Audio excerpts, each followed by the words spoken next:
Don't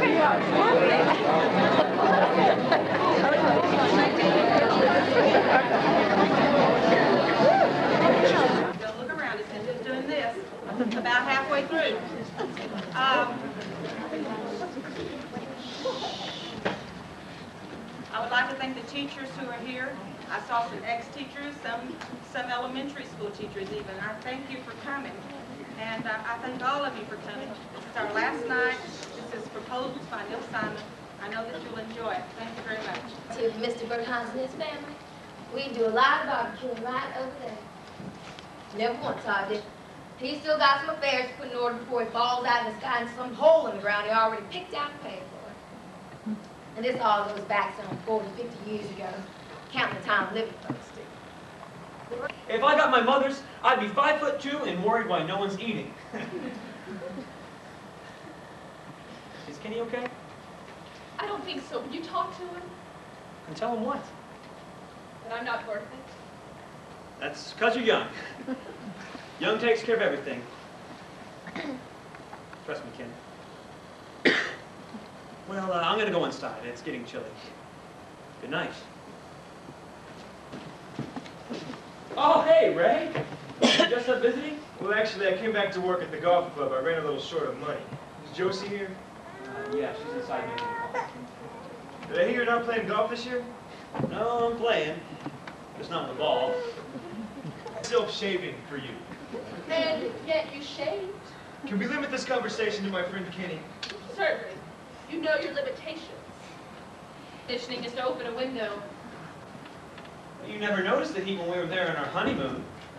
No, because it rained every day. Oh, really? I never noticed. It's time, 12 o'clock. Time for my bill. And as I recall, you never noticed either. Good. Did get a mark on you. No, I've been in Europe for 6 weeks. I need a kiss. Oh, I got lipstick on your face. No. Can I ask your phone a minute? I think I just hit a deer down the road. Oh, my. Hey, maybe it was a big dog because I don't think deers bark. Anyway, landed in the woods. Maybe I can call a bell someone.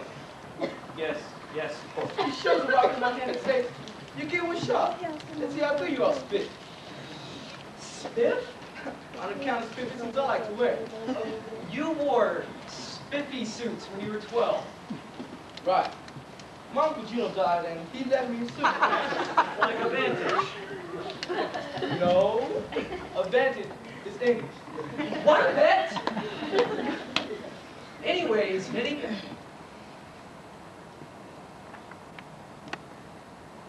How long you been standing there, Louis? Seems like 6 years. 7. Well, I never was very good at sneaking up on you. Not as good as sneaking out. Don't you dare tell me how you got over. There's no need to say what I don't see. She looks just fine to me, Sugar. Sugar? Don't sugar me, Louis. You left all the sugar in the bowl when you walked out. I suppose you're right. You don't have to suppose. I said it, so I'm right. You get short or something? Just been a little. All them years of giving haircuts to kids, gonna unstraighten a man's back. Now, I mean it sincerely when I say you're looking real fine. I can look better than this, but I wasn't going to dress up and give this meeting any more importance than it deserved. You just passing through these parts? Well, I might pass through, but I was hoping I might not. You hungry? For your cooking? Always. I got some pecan pie that Joseph made me leave out for. I was going to throw it away. May I sit a minute? I ain't seen Josie since she was, this high. Are you still running this family club? Ain't much family left to run. Miss Hines got divorced. She's Miss Robbins now. And Mr. Hines ain't hardly Mr. Hines no more. Gave up his business after one heart attack too many. Sorry, I didn't know. Of course you didn't know. They don't have no mailman knows where you live. I tried calling a few times. How hard to try, Louis? Because I ain't never got no messages. I didn't say I called. I tried to. Just couldn't find the nerve. I didn't think you wanted to hear anything I had to say. That's right, I didn't. Well, what makes you think I want to hear it now? Because when I called, you didn't say anything about being with somebody else. You men are funny. You think I've been sitting twiddling my thumbs for 7 years waiting for you to come back? I've made my share of friends, Louis, but I didn't sit around waiting for you because I did attach to him because I never met a man more dependable than you. Which shows you what a low opinion I've got of men. You don't look like that. But you sure put on a hard edge. I didn't put it on when she left the gate. Sorry, Lily. I never meant no harm. It wasn't your fault. The doctor said it was a cataract. I was wondering why you didn't think I looked any older. I do wish harm on you, Lucas. But I never said it loud enough for the Lord to hear. Well, you just sit there and look at what you can see in the scenery. I'll go get you some of that pie.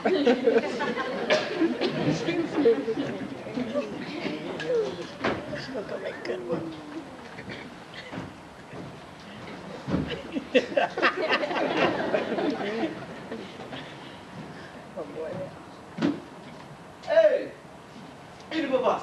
Oh, hello, Louis Barnett. You working, Louis? Oh, was you invited to this tuna lunch? No, I'm serious and funny. I got you, man. I'm here to see Josie. Have you seen her? Not since she was a teenager. No, I'm not going that far back. I mean today. I'm looking for her. She's over in the woods attending a bird king. Over that way. Thanks, Clem. Joe making that contact, Lou. And let me say, your tuna luncheon was evidently tasty. Here's your pie. Maybe I shouldn't eat this until you hear what I have to say.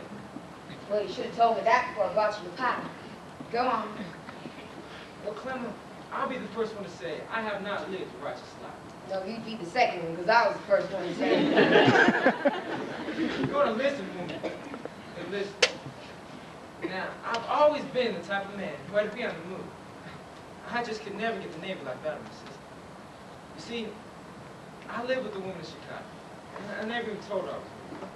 And I had a child with a woman in St. Louis who didn't even care about her.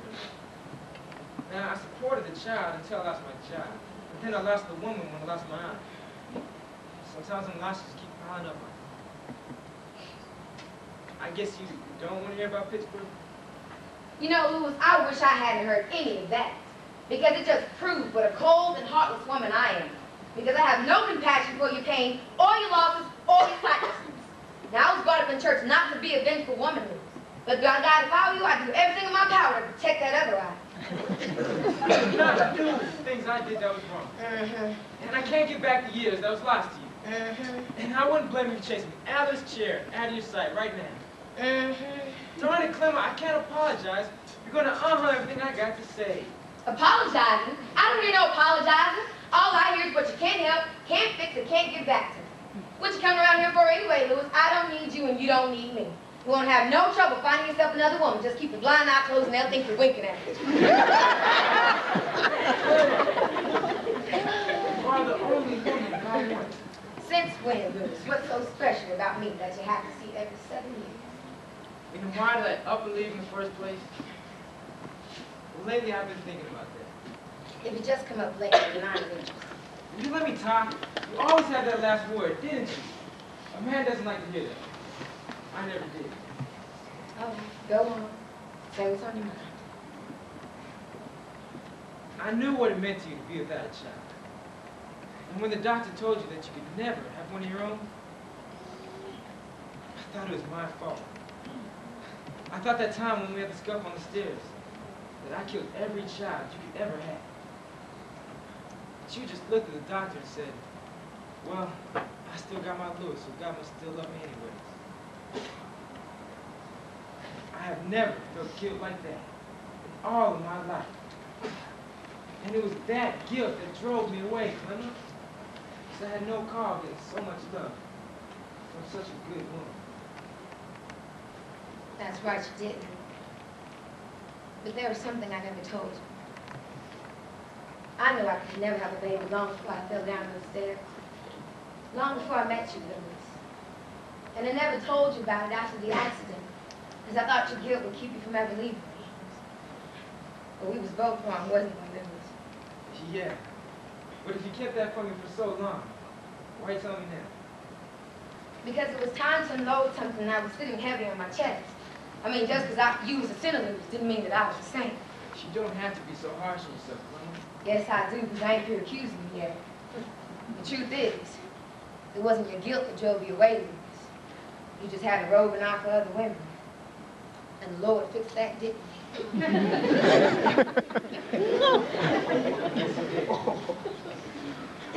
What a pair of fools and lies we all was. Ain't that the truth? Well, maybe it was all God's plan to me. Maybe I was meant to lose you and find someone like Josie to feel my life.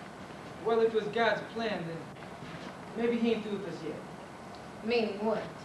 Well, Josie may be ready to move on with her own life now. So maybe the plan should be to answer the picture. Are you looking for me to take care of you, Louis? Because I ain't the Lord's unemployment office, you know. A fine word. I always have.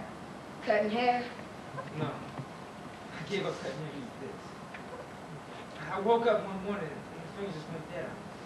I can't hold a scissors, and that's the one I had in my town. I'm just learning to tie my shoes with one hand. You know, you sure are something, Louis. If you got any more things that have gone dead or ain't working, tell me now and get it over. Well, that's it. Except for my blind eye and dead fingers, I'm as healthy as a horse. Of course, like that would have trouble finding work, too. No, it's too late. Too late for me to ever get hurt like that again. Clemma, it wouldn't happen again. I'm a changed man. I can see that from here, Louis. What do you think about it? I have a friend I can stay with. Owns a gas station up the road from me. I'd have felt more wanted than needed if you'd come back here before all hell broke loose in your body. Now I can still see what I want. And I got the strength of my good hand to take care of us both. You ponder it for me. That's all I ask. You forgot your pie. I'll take it with me. If you don't mind. Louis, I got a lot of extra work to do around here. I guess I could use another hand. You mean like this one? Excuse me for laughing. It's more than I was hoping for. You can stay till after dinner if you'd like. It's more than I was expecting. You know, Louis, I'm puzzled. Because I don't know who the Lord's looking after now. You or me.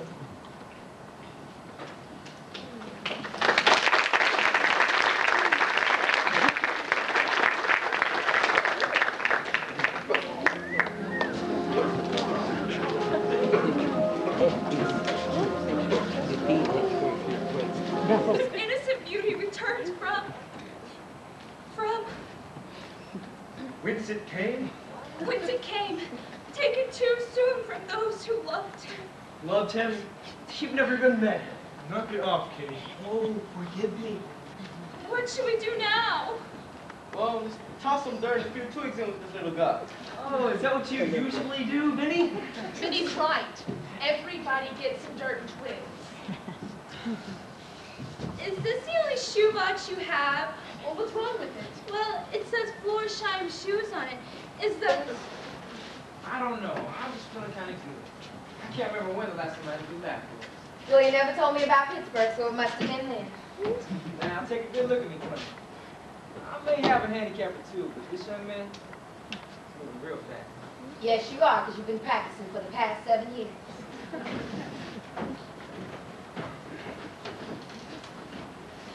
Well, I never heard of it. Little school called Choctaw Community College. Choctaw? I know Choctaw. I had a friend who went there. Maybe you know her, Buzzy Bando? Buzzy Bando? Yeah, I knew her. I knew her pretty good. I was engaged to her. Engaged? Yes, we was heading, as they say, altar-wise, until Buzzy decided otherwise, said she wanted to go to New York and try this modeling thing. Well, she didn't have to try very hard, because she's on the cover of every magazine you can mention. Did you know that? Sure, she's handsome to me. If you ask me, they overmake her too much. Did you ever try to get in touch with her? Yeah, sent back her magazines. Took a black marker and scrubbed. Who cared? On her face. Wow, I bet that hurt her. No, it was just in the magazines. Busy? Nothing I can't wait for you, Mr. Hines. What can I do for you? Well, thought I'd like to go for a ride. Remember the way to the hospital, don't you, Moose?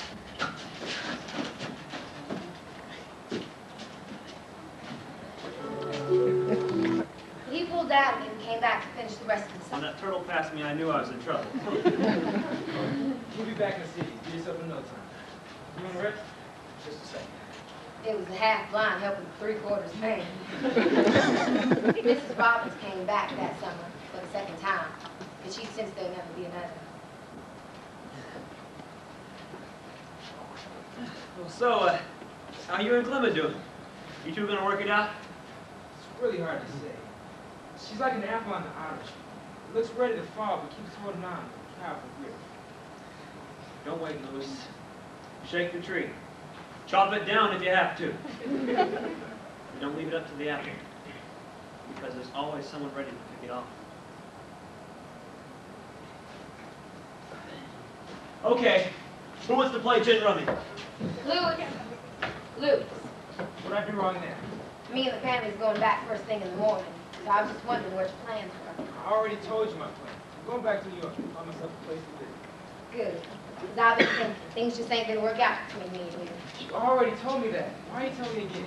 Because lately you've been showing signs of losing your hearing as well. I hear you the first time. I just stopped listening the second, third, and fifth time. You still planning on opening that restaurant you've been talking about? I got my eye on the place. And I got my eye on something to cook. I was just asking. Clemma, you and Mr. Hines have been real nice to put me up these last few weeks. But I gotta get on with my own life. You don't need to worry about me. I'm not worried about you. Why would I be worried about you? Then don't. It's been 7 years not worrying about him, so I don't need no practice. He's just working on it. That's all the man's doing. He's just working. Who are you talking to, Clemma? No one. I just don't like being worked on, that's all.